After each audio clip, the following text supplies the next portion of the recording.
This will be the first episode of a new series titled, as you can see on the screen, Scholarly Reconstructed Bohairic Coptic Pronunciations, which will look at the Coptic language, mainly how it is pronounced, but not with the pronunciation scheme that is used by the Church, also known as the Reformed pronunciation or the Greco pronunciation or the Cyrillic pronunciation. If you want videos on that pronunciation, I already have a series on that on my channel. So this will be more so for how scholars reconstruct how Coptic was pronounced before that reform.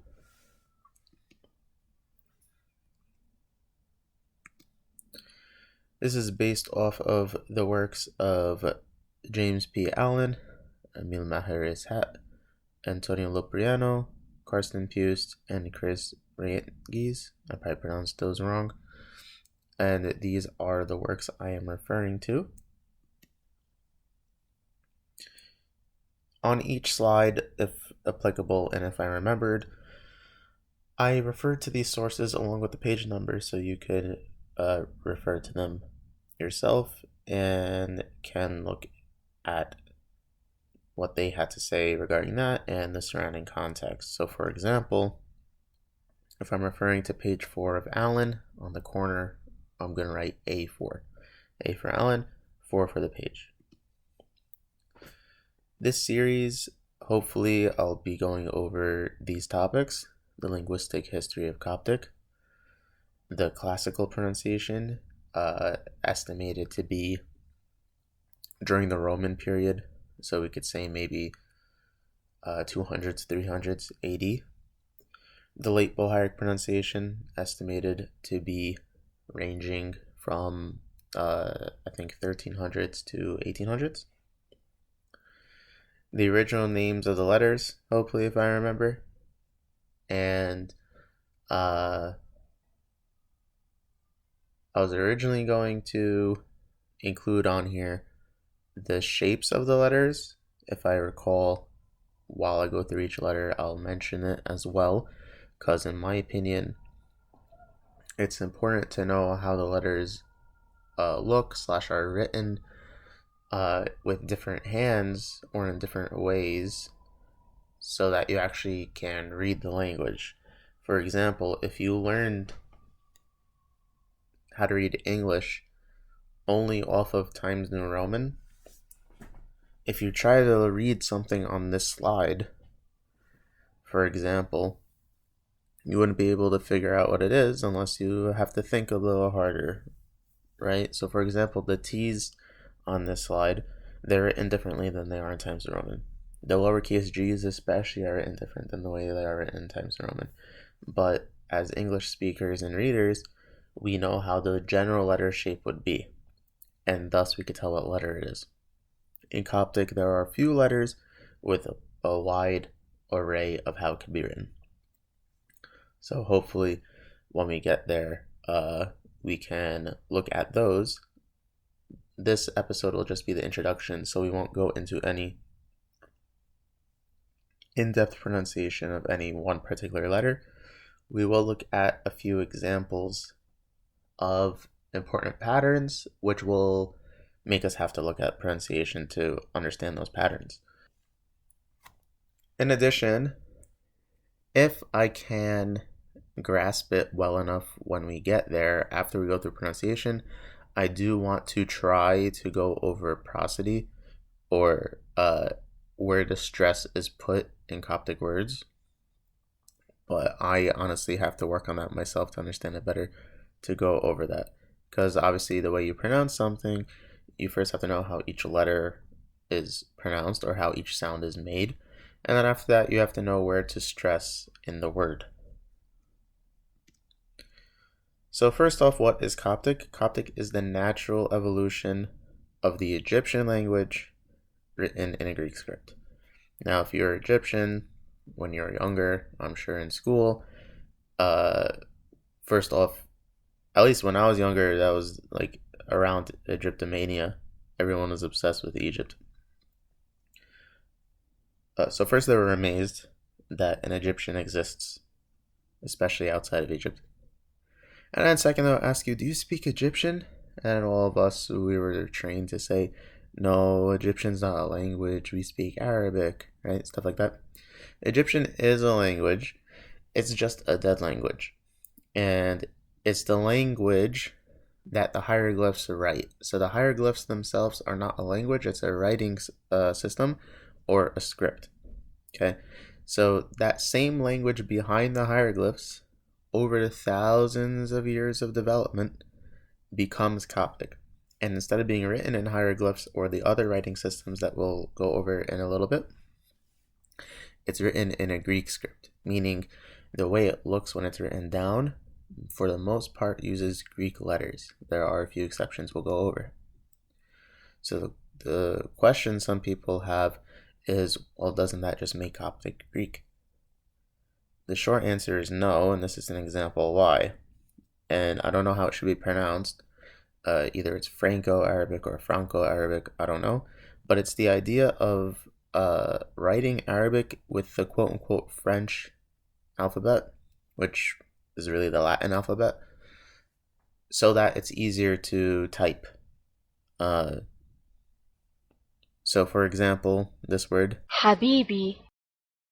you could write it as either 7BYB or 7ABIBI, right? I'm sure there's other ways of writing it too. But the question now is, if I'm looking at what is written on the right, what is it? Is that Arabic? Is that French? Is that English? I hope we could all agree that it's Arabic. It just happens to be written with the same alphabet English is written in. So it's Arabic in a quote-unquote English or Latin script. So Coptic, similarly, it's the Egyptian language as it evolved over time, naturally, but written with a Greek script.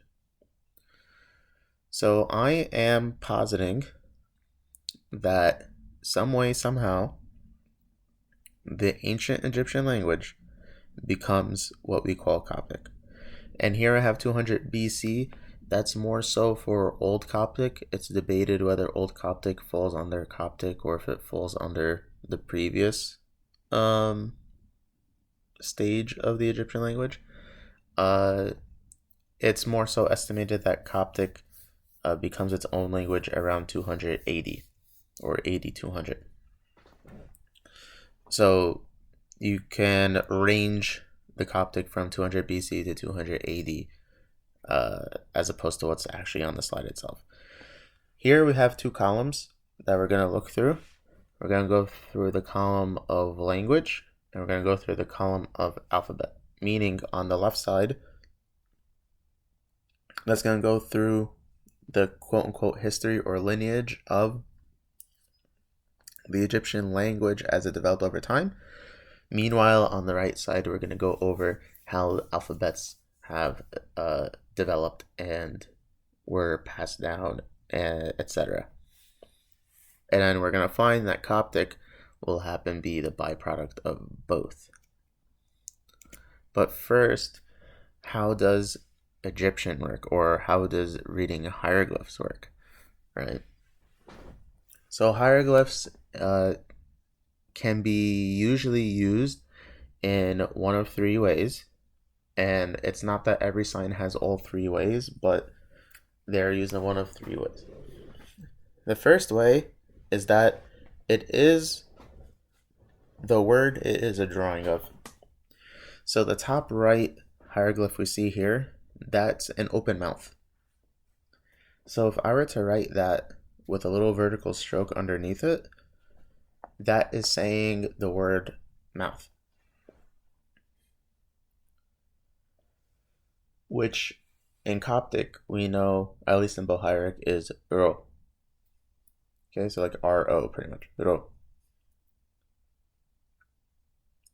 Another way the sign can be used is it makes sounds. like letters do, right? It makes sounds. But Egyptian, similar to Hebrew and Arabic, only make only write their consonants. They don't write their vowels. Okay, so that means the symbols they write would be consonantal sounds. Now, the interesting thing is there are symbols in hieroglyphs that make one consonant sound, two consonant sounds, or three consonant sounds. And the general consensus is originally they couldn't do any consonant clusters, so there would be hidden vowels in between them, even if it's one symbol. So, for example, that mouth hieroglyph, if it doesn't have the bar underneath, it would make the R sound, right? So in theory, if a symbol doubles for both things, the consonant sound it would make would be the main or strongest consonant in that word. And then the third way a hieroglyph can be used is something called a determinative. So it does not make any sound. It is only written so that you could have a hint as to what the word is. So for example, since they only write consonants, there's a good chance there might be homophones or at least spelled the same way. They don't have to be homophonous, but they're spelled with the same consonants. So by use of the determinative, the reader can determine what the word is. So for example, the word for gold and the word for sin in hieroglyphs are spelled with the same consonants, which is N and B. Which, if you know some Coptic, that is similar to, that's preserved in Coptic, right? So the word for gold in Coptic is Nub, and the word for sin is Nobi, or Novi. The two consonants that are in both words are N and B, or Ni and Vita. So, what they do then is they put a small symbol next to it to clarify what the meaning is. So for sin, for example, the determinative would be a small bird, and that small bird, for whatever reason, happened to be the determinative for wickedness. So it's the word NB that's related to wickedness. Now, the last thing before we look at what this word is hieroglyphs can be written in virtually any direction except bottom to top. So it can be written from right to left, from left to right, and then it goes from top to bottom. Sometimes it could just be written straight top to bottom if it's like a thin column, for example. And they prioritized aesthetics over just writing out the symbols. So if you look here, this is actually 3 symbols, but the first 2 symbols are stacked on top of each other, so it saves space and it looks nicer. I think in some instances, I could be wrong, and it doesn't matter for Coptic, but I think in some instances for like compound words or phrases, they'll write it in the wrong order so it looks good. But Egyptologists believe when it's read aloud, it would be read in the right order based on the grammar of the language. So anyway, this word has these 3 symbols: a mouth, a wave, and then eating, speaking, thinking, etc. Here there's no vertical bars under anything, so none of these is exactly what it is a picture of. The mouth makes the R sound, the wave makes the N sound, and this third one is a determinative, so it makes no sound. So that means this word would be RN, right? How do we pronounce it? We'll go over that in a second. I left out one thing by accident. How do you know whether the text is being written left to right or right to left? So you see here, there are asymmetrical symbols in hieroglyphs, usually having faces. Whatever direction that face is looking is where you start, and then you read towards the face, if that makes sense. So here, the guy sitting down on the example on the right is looking to the right, So you start reading from right to left. The example in the bottom left, I wrote it in the left to right way, but it's the same symbol. They don't mean different things because they're flipped. So this is the word name, right? RN is the word for name. Egyptologists, what they usually do, just to save time and so they could vocalize what they're saying, is they would usually put the vowel, the same vowel as the E in the word pet. They'd put that between all the consonants just so they could at least pronounce out loud what they're doing. But they don't believe what they're doing is how the language was originally pronounced, right? So Egyptologists, for the most part, that don't do the digging into how the word should be pronounced, or if they're just following the Egyptological convention, they pronounce this as Ren. Now later we're going to go over what they do. If they do want to reconstruct, they will look at how it was pronounced in Coptic. They will look at attestations of neighboring languages writing out Egyptian word, and they would follow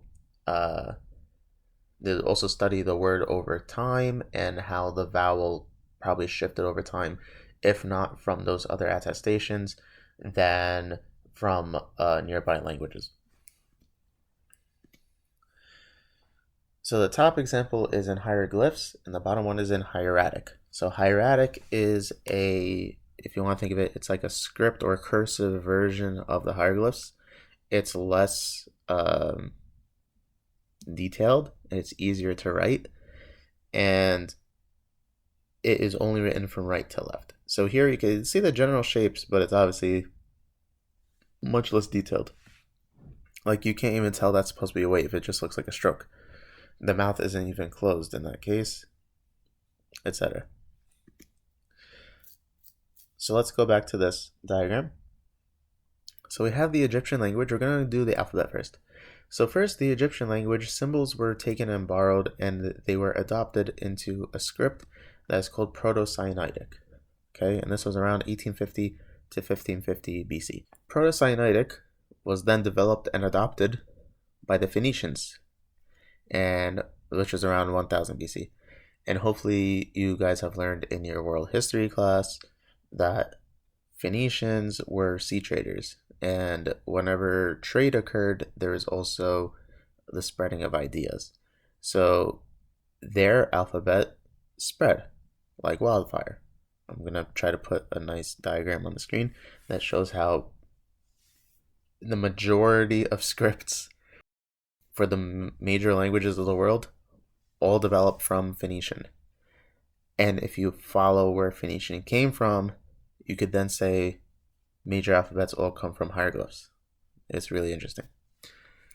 So the Phoenicians, they spread it, and then the Greeks adopted it around 800 BC. But other languages also adopted it, like that diagram I showed you. So the Greek alphabet exists around 800 BC. Okay, so that's the end of the alphabet section.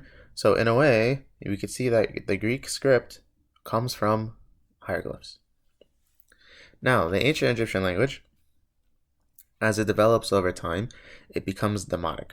Okay, Demotic is interesting in that the way it's written, it's even more of a cursive or script or freehand or shortened form of hieratic. And they also started doing something interesting where they would start respelling words based on how it's pronounced. Now,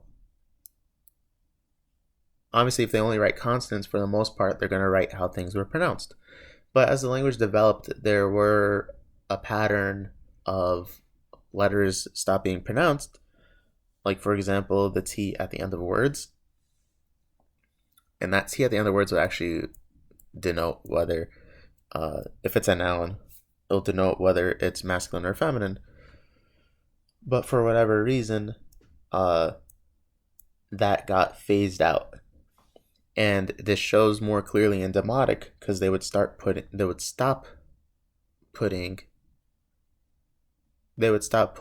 the T in when they would write it out. etc. There would be slight spelling variants, which shows how the pronunciation changed. And that was between 650 and 400 BC. Now, we have the star of the show, Coptic, which, like I said before, 200 BC to 200 AD is when it began. And there are many different dialects of Coptic. Some people debate that these different dialects are different languages. That's beyond the scope of this program. But of these variants or dialects, chief among them are Sahidic and Bohairic, and we'll focus on the Bohairic variant in this series. But for the most part, what I'm saying will apply for almost all of them if we were to believe the scholars I'm referring to. And then the Coptic language developed, and then in 1850 AD, the Greco-Bohairic pronunciation developed, and that, if you want how that was pronounced, you could see my other series. So this is a nice table that Pust has. You could pause and look at it. This shows how, if you look at the vertical axis, that is the timeline, and then the horizontal axis is which language was used in the context. So spoken language versus written language if it's more common, written language if it's more government, and then written language if it's religious. And then you could see here how it is, and you can see starting from 700, there's a distinction between what the Christians used and what the Muslims used. The Muslims, of course, would use Arabic, but if you look at the other ones, you can see how the languages developed over time and how the more religious or sacred something was, the earlier language would be preserved to the point where you could see Neo-Middle Egyptian was used up till 250 AD. Greek script. So what do I mean by Greek script? I gave the example earlier with the Franco using the Latin script. But what I mean is the Egyptians took the Greek letters and used it to write their language with its own sounds. And it here means the language, the Egyptian language. So the Egyptians took the Greek letters to write the Egyptian language with the Egyptian language's own sounds. And we're going to see something very interesting with that in a bit, based on something Alan shows us. Another thing that's important, I don't think I wrote down, is it would be the sounds of the letters, how they hear it. That'll be a bit more important later. And what's also interesting is the way they write the letters, the Greek letters, is the way Greek was written at the time. That makes sense, right? Nothing controversial there. The funny thing is, the way Greek was written actually developed over time. Coptic did not follow that development scheme. So Coptic, in a way, is a nice time chamber for the Greek script, and we're going to look at a nice table for that in a second. So Greek at the time looked like Coptic. Now, obviously, that's anachronistic the way it's phrased, but it'll make sense in a second. This I mentioned already. And then later we're going to see there are sounds that exist in the Egyptian language that does not exist in the Greek language. So the Egyptians had to make new letters for those that are not in Greek. So what they did was they took some symbols from the Bohairic and they almost Hellenized it in the way that it looks so it would fit with the rest of the script. So this is the table I was referring to. Here we could see on the leftmost column the way Coptic is written. Like this is this stereotypical, for the most part, Coptic handwriting from like the 1400s. Like obviously there's a bunch of variants, but this is even similar to what we have in our common Coptic apps. Apps and fonts. They're based on how this handwriting looked. The second column, we see what modern Greek looks like typeface, and then we see handwritings from the different centuries. Notice how from the 1st century BC to the 6th century AD and the Coptic column, there's only one letter form because there were no capitals and lowercase distinction, at least not in regular writing. Like there could be a decorative letter, but it wasn't necessarily a capital and didn't function like a capital. So that's for that period of time, and you could see how the general shape matches the Coptic one, especially if you look at the 3rd century AD, right? That's when I said Coptic emerged. Coptic handwriting from the 1400s matches 3rd century AD Greek. Starting from the 9th century AD, you can see how the Greek script started to develop and how it starts matching the modern Greek. And notice how the capitals tended to maintain the older shape, but the lowercase is where it starts being more script-like. And then you could see how that develops over time with each letter.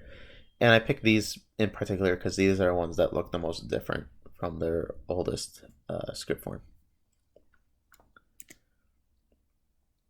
All right, so in this series, I'm going to be using the International Phonetic Alphabet to help me out to transcribe how sounds are pronounced or what sounds are used. I'm going to put a link on the screen. This link, if you could find the related sounds or symbols rather, it should pronounce it for you out loud, and I'm going to try to insert them where appropriate when we go into the actual letters. But we could just do this one visually first, and then whatever's different, I'll put in sounds. So this is the consonant inventory of Demotic, which is the stage of Egyptian before Coptic. So we could assume the inventory is going to be similar or very close to what Coptic is.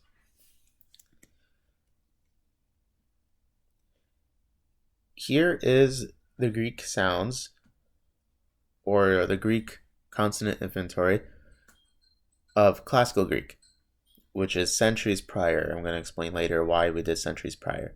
Okay? Now, if you notice, there's a big empty spot in the middle that Coptic makes use of. And now we're going to overlap them so we could visually see what I was saying before. If we overlap them, whatever you see in black is Coptic only.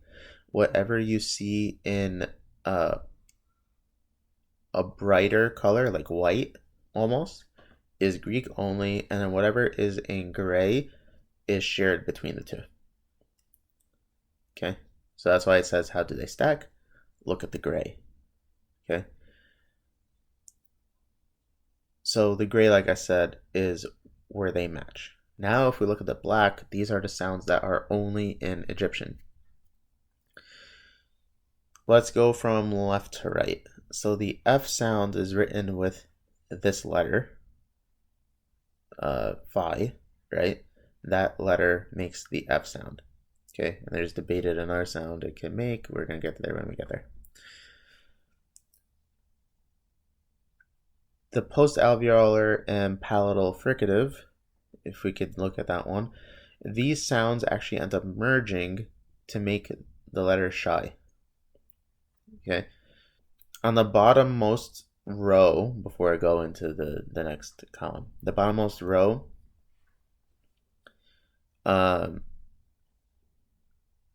there is a Greek letter that overlaps with the sound there, if that makes sense. So beta in ancient Greek would just make a B sound. But in Coptic, it made that and another sound, so it didn't need its own letter. For the Egyptians, they took it to be the same sound. In addition, the sound that looks like a J and a W, which is ya and wa, those don't get their own letter also because they are just making certain Greek vowels into semivowels. So yota would make a ya sound, and then the digraph for u, I think digraph is the right term, for U would make the W sound depending on its environment. So in the palatals, we have these. I'm going to put audio for it because it's really confusing for me to try to even make these sounds. ch, cha, j, ja, j. In general, these sounds are written with these two letters, okay, with Chima and Janja. Technically incorrect a little bit the way I wrote it here, but it was just for simplicity. In Sahidic, which isn't, or in every dialect except Bohairic, which is not the focus of this thing, but I do have it written here. That K with a J next to it, that's kya. So it's a K like with a Y fused together. That is not in Bohairic. That is actually how Chima is pronounced in every other dialect. Okay, then we have the Ch sound. The Ch sound is written with Chai, which is written there. And then there's two H sounds that Egyptian had, and then it's debated around the Roman period that they fused, and it's written with Hori. And then there's debate between scholars as to which H sound prevailed. Okay, so the Coptic script or writing. Like I mentioned before, there was no capital lowercase distinction, so it would have been an unsealed script. And then, in addition, they have no spaces or punctuation in the text. It's a scriptio continua, is what it's called. So since historically there's no spaces or punctuation, there are different systems people like to use to put spaces so the text is more legible. So for example, some people like to do word clusters where they center it around the stressed syllable, so it could be multiple words together of like different like parts of speech just shoved together. Another way some people like to do it is they take the meaningful morphemes that are all related to the same thing and they put it together. So for example, the main word with its prefix and any suffix, that would be its own word. And then some people, they just put spaces between every single morpheme.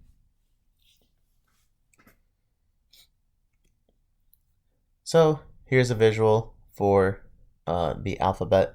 Here we see the modern Greek alphabet on top, and the bottom we see the Demotic ancestors for those additional letters, which would look like this in a handwriting format, but then as a typeface, it looks like this. You could pause and look and compare, but this is the alphabet for Coptic. So what's Greco-Bohairic? I said it a couple times, and I might have even defined it a couple times, but it is beyond the scope of this presentation. There's already a series on my YouTube channel for that. This is the ecclesiastical pronunciation. It's the pronunciation used in the church. It was made at 1850 by Pope Cyril IV. He believed we were close to reuniting with the Greeks, so he thought, hey, both languages use the same alphabet.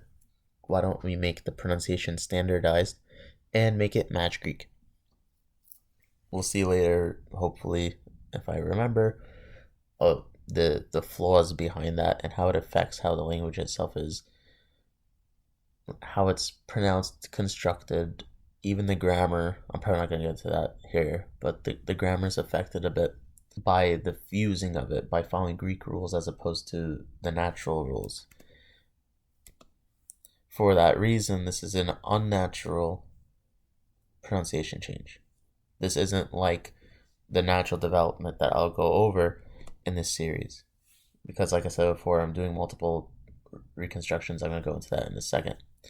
So for the word name, here we see how it looks in ancient Egyptian, and now we see what it looks like in Demotic. You could kind of see how the shapes line up, but I can't. I have a very hard time with Demotic. That is not my strong suit at all. Props to any scholars who can actually read Demotic. It looks like chicken scratch to me. And then Coptic, here we see in different dialects Ran, Ren, Rin, Len. So it's probably something like Ron. or oren originally, and then each dialect it would shift a bit. So how can we reconstruct the pronunciation at around 200 AD? So the phonetic values of the letters can be deduced from the original Greek graphemes, meaning the Greek letters, how they were pronounced. But Alan notices something very interesting where it matches how Greek was pronounced centuries prior, 6 centuries prior, classical Greek, not the contemporary Koine Greek. Okay.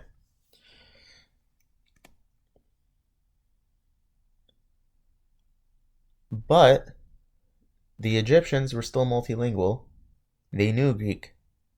So if it were a Greek word or a Greek loanword, they would pronounce it properly for the Greek at the time, or at least as best as they could.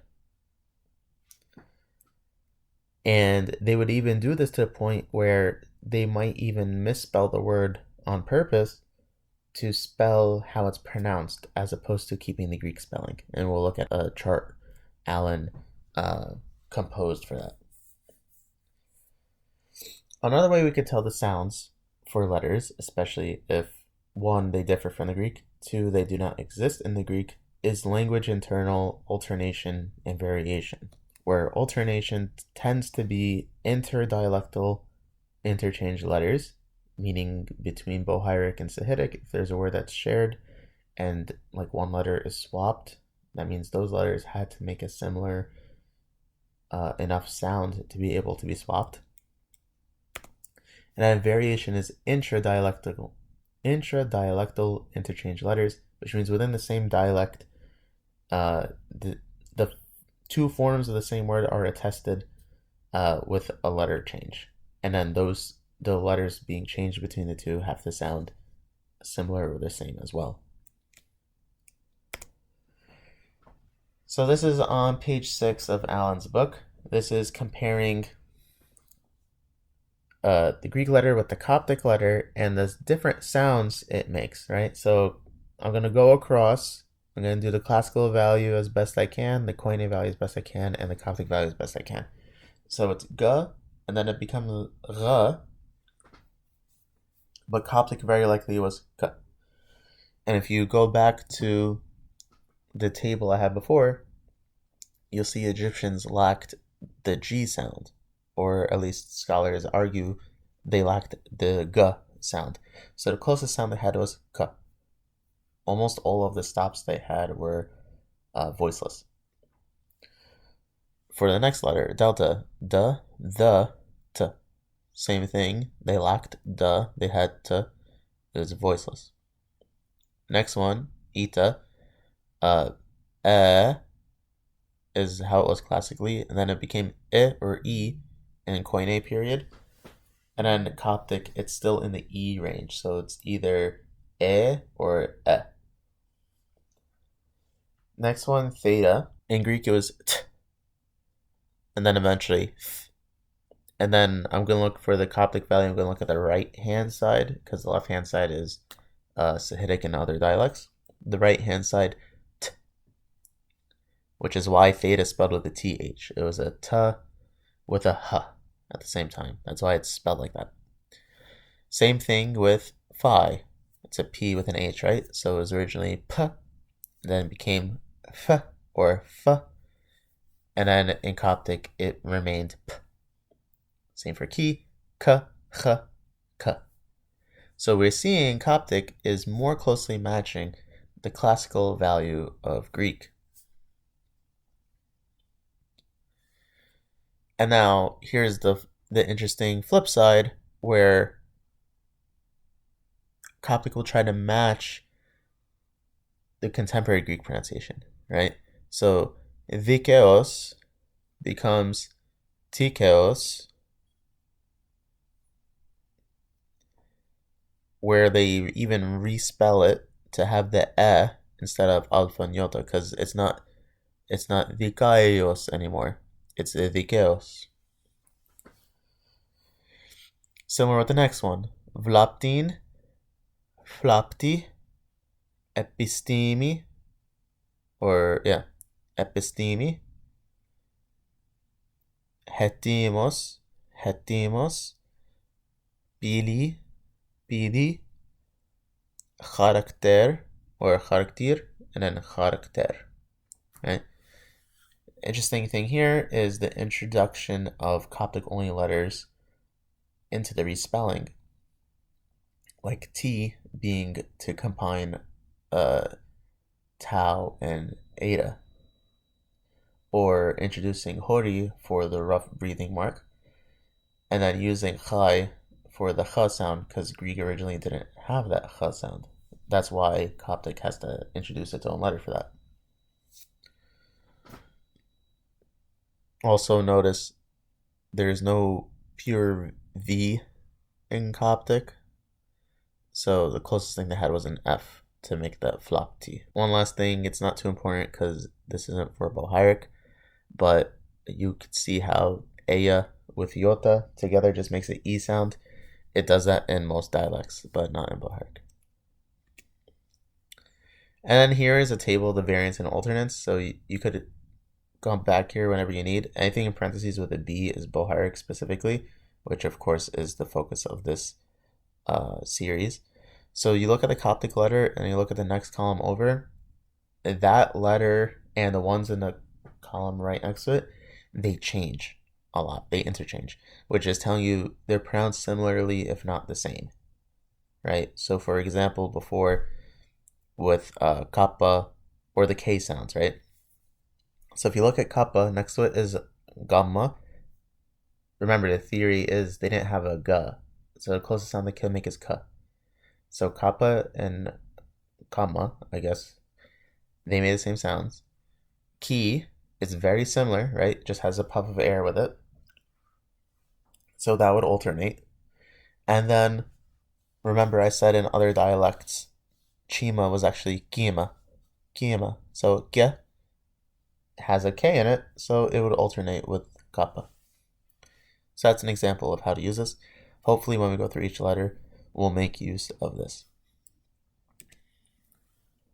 Now the late pronunciation, this is around 1300 to 1400.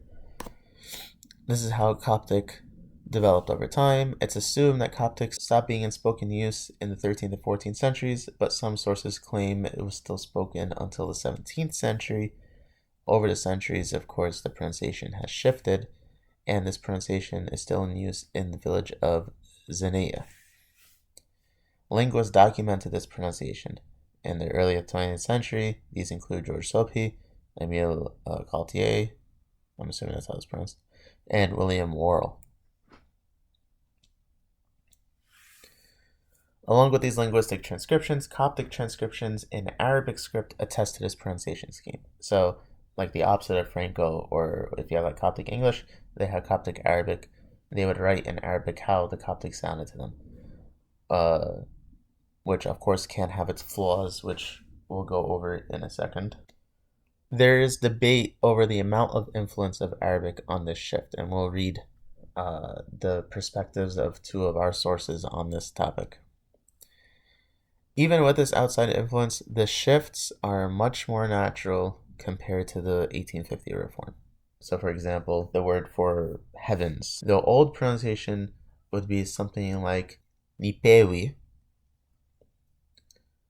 The later pronunciation shifted to nifawi.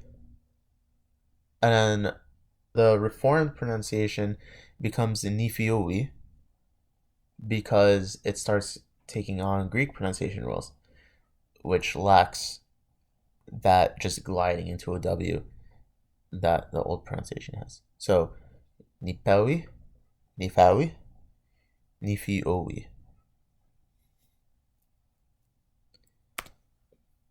So, is there an Arabic influence? Ishat says, I believe that the traditional pronunciation is influenced by Arabic only to a negligible extent, and certainly not to the point where it could be called Arabicized. But Pust, on the other hand, says late Coptic was under strong pressure by Arabic and was gradually assimilated to Arabic in its phonology. Puce, however, does provide a hypothetical pronunciation of earlier late Bohairic, still with specifically Coptic sounds, which we will make use of when we get to those letters.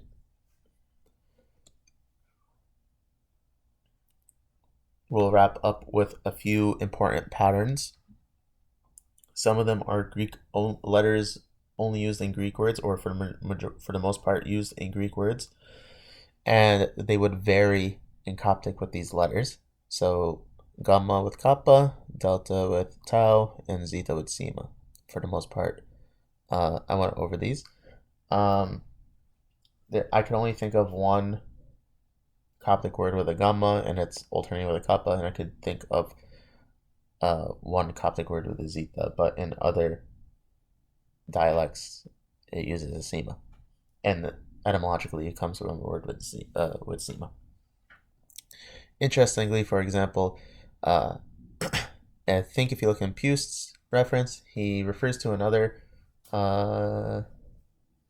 document. If you're able to get access to it, it should be available on the internet, where there's a text and it just shows how they're naturally writing. They didn't really have a spelling standards, if that makes sense. So they would just start interchanging these letters like crazy, to the point where like the name David would have a delta in one spot and a tau in the other one, and it was just normal for them. Consonant pairs are triplets, so this is a phenomenon noticed in Bohairic. So the unaspirated and aspirated pairs. Aspiration is when you have an extra puff of air with the letter. So it's like that extra H sound that I discussed before with 3 of these letters. So there's P and then P, T and T. The bottom one is K and K. And the middle one is something like Ch and Ch. It's very tricky, those 2 letters, for me, at least as an English speaker, because the sounds that are proposed are not necessarily in the English inventory, if the propositions I have are actually written in proper IPA. And like I said before, delta and gamma are actually also related to tau and kappa, so there's triplets for those 2. Monograms, so these are graphemes that represent 2 sounds, and Coptic would just interchange them whenever they felt like it. So if there's a kappa next to a sigma, they could write a xi if they wanted. If there's a p next to a sigma, they'll write psi if they wanted. If there's a tau next to a iota, they're going to write t if they want, as we saw in that example with episteme. Alright, finally what we'll do is the order we're going to learn the letters. We're not going to go in alphabetical order. Instead, we're going to go from a rough estimate of what would be the most used letter compared to the least used letter, and we'll go in that order. So here is some random data I took at one point a couple years ago, and so the order of letters you see on the bottom is the order we'll learn it, with the general idea of, if you just see the first few episodes, or if you focus on the first few episodes, you'll be able to read more texts fast. And that's it for this introductory episode.